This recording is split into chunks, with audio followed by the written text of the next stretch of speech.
Greetings and welcome, one and all, to a first taste miniseries covering the game Kingdom. Many failed. This king will do better. Now, those who are no strangers to my channel, who've been with me for a little while now, may recognize this game as a game I've already covered.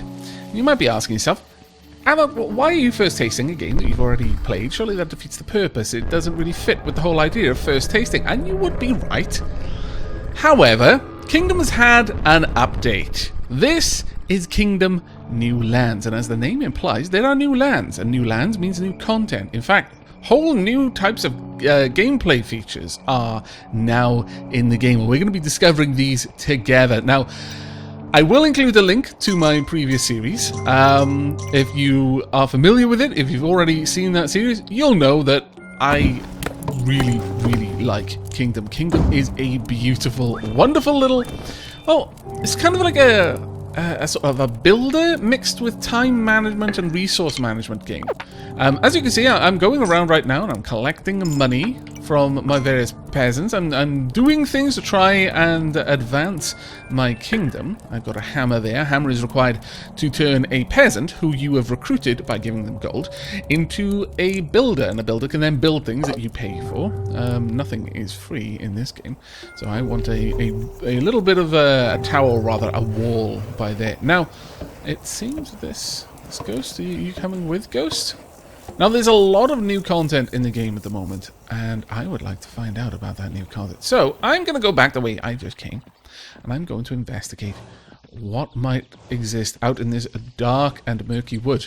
Now, my horse is a little bit tired, hence the heavy breathing, so I couldn't run there, but now I can. It's going to tire out again. There's plenty of wildlife around. There's a ruined boat.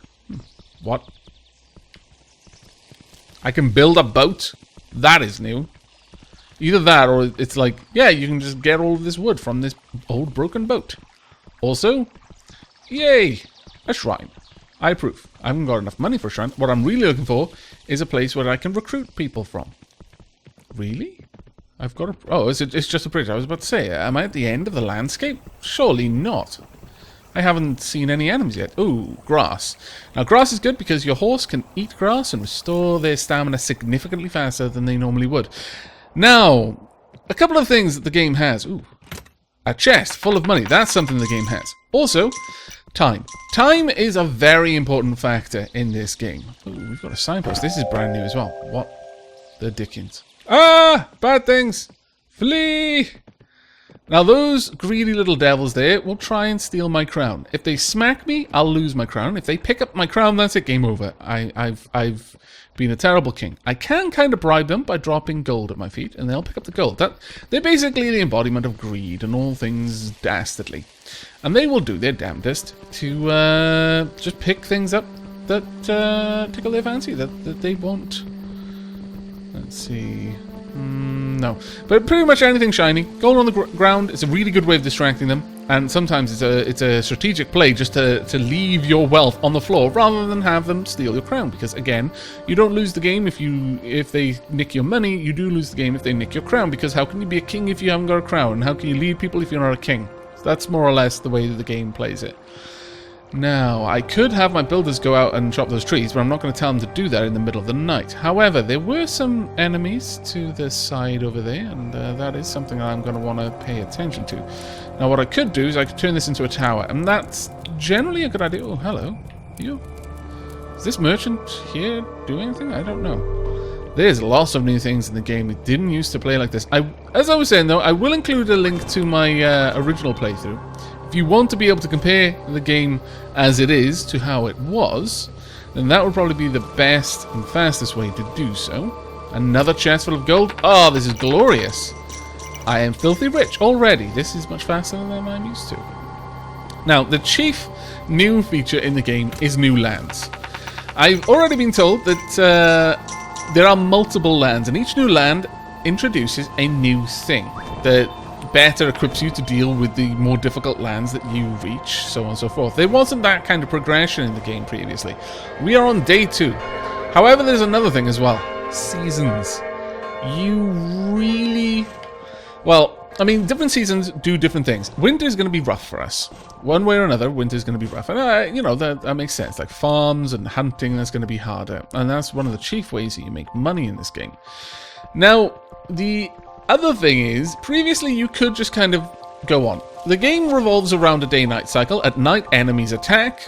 Every 5th night, there's like a blood moon, and there's a really violent enemy attack.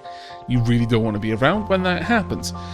The other thing, though, is that previously you could get into a sort of a situation where you could sustain growing your military between those 5 days. And you could... It was difficult, but you could get to a point where, realistically, the enemy would never attack you in sufficient numbers to be able to break you. That, apparently, is no longer the case now. You will not get, like, 100-day games. That's a thing of the past.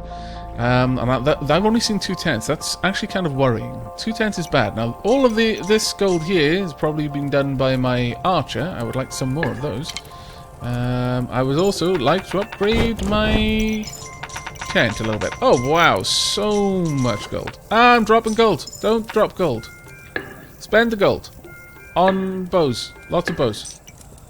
And then upgrade things. I want more things upgraded. Where did that go? Did someone break... Did someone break that wall? My lord. That's just dastardly. Okay, well, at this point then, I do want a tower, please. Get me a tower so my people can shoot scallywags as they try to attack us. Then I'm going to go and spend all my money. I'll be back later, guys. Bye. Enjoy your tower. Right, I need to go and... Oh, I'm sorry. Is that grass? Yes, it is. Perfect. Gobble up, my faithful steed. Right, off we go. Need to find those shrines. Now, a big part of the game is going out, getting more people. That's going to the tents where people congregate, dropping some gold to recruit them, and then they head back to your city.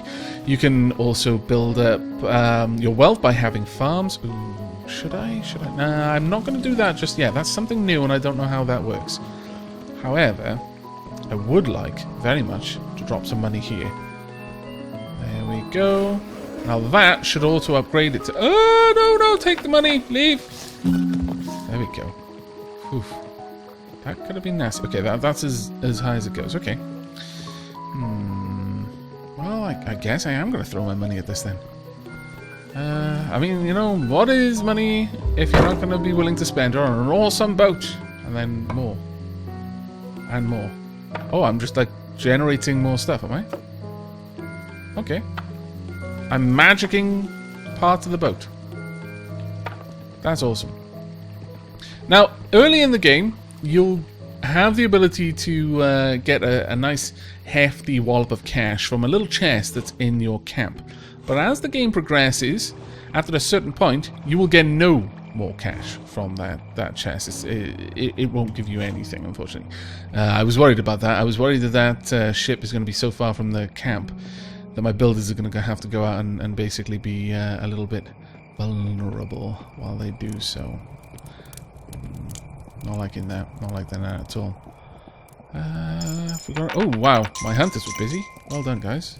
I approve. Now I'm going to spend all of this on upgrading our camp. I like this flag. I like this flag a lot. It's a flag with a dragon on it. If I get a chance to, I'm going to purchase that flag. Now, it's kind of... It's a very, very... Oh, can I pay you for something? Really? Are you like my own personal merchant? Oh, that's new.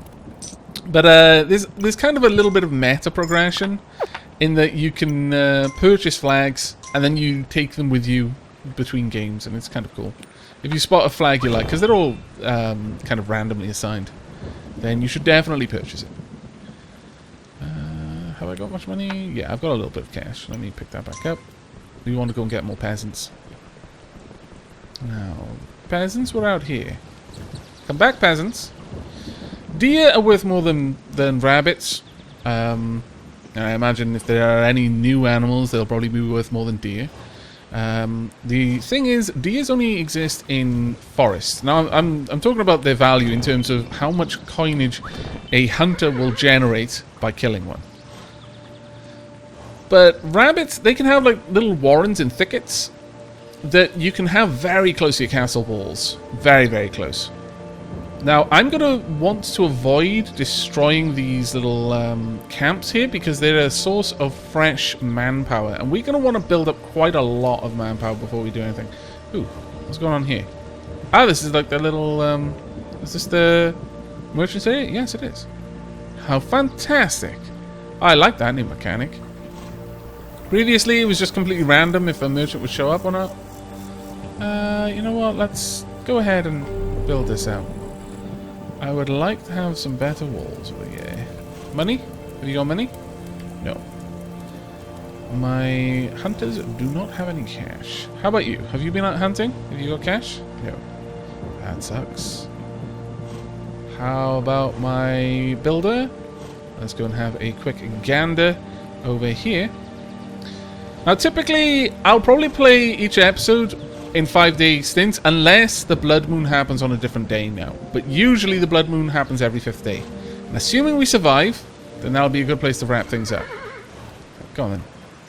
Chill out. Oh, my builder is there. Both of my builders are there. Are you running for your lives? I can't tell, but I'm glad you're alive. I will walk with you, my people. I have some money. I will buy your safety if I can. It's nice to, just ride in the rain. I mean, I'm not going to let them get up on my horse. I'm a king. Come on now. I can love my people, but certain things are just wholly inappropriate for a king to do. Come along. Now, what I can do is I can pay my builders to chop down a tree. And that tree will get a little bit of extra money. Are either of you going to do that? Good. That's right. I will stand watch. I'll be honest with you, though. I will run away the moment I see anything bad. Right, there we go. Got a little bit of extra money, and we've pushed back that area a tad. Now, we've got one guaranteed archer. That archer in this little tower here will never move. So, this is one thing that you should always be prepared for. The towers are a double-edged sword. They guarantee that someone is going to be stationed there, which is great. Very, very useful.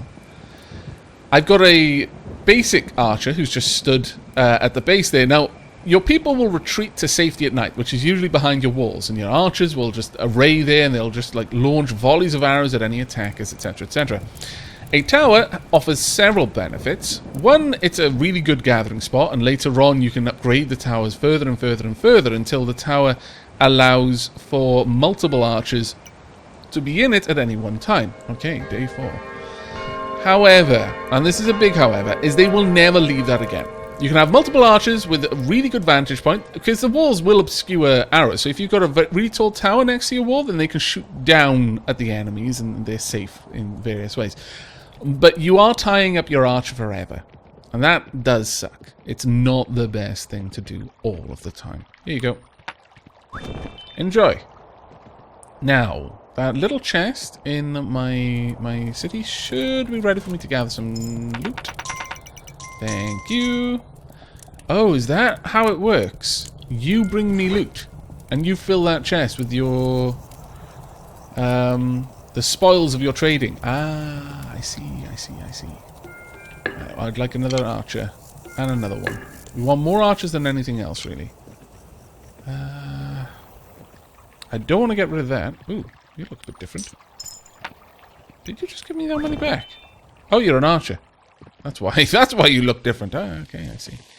Let's go and get some more peasants.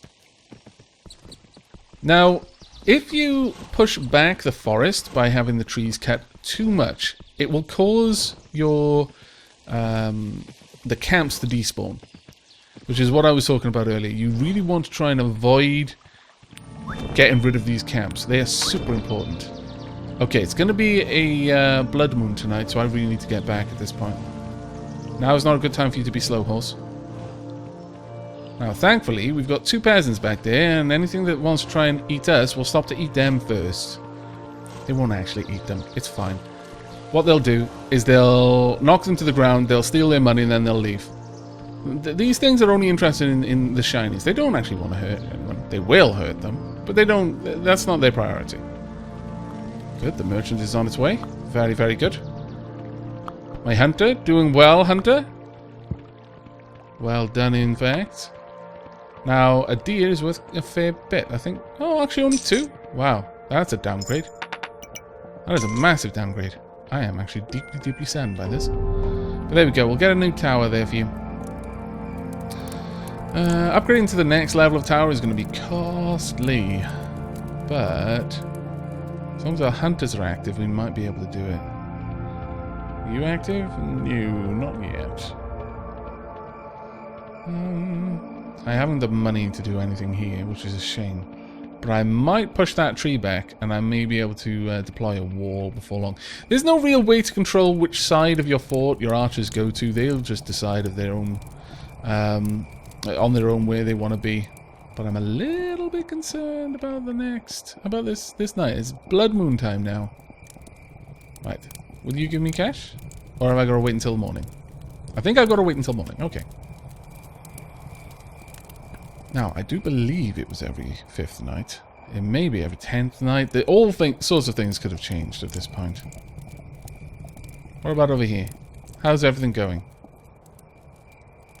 Nope, nope, there's some baddies. There we go. Attack!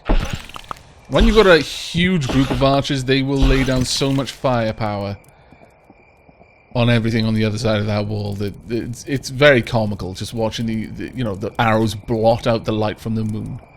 But the enemy do get stronger over time, so you can't take them for granted entirely. You can a little bit, but right, we do want to get some farmers soon. The bows are the cheapest thing to buy. They only cost 2 gold. The hammers, which allow you to recruit builders, cost 3.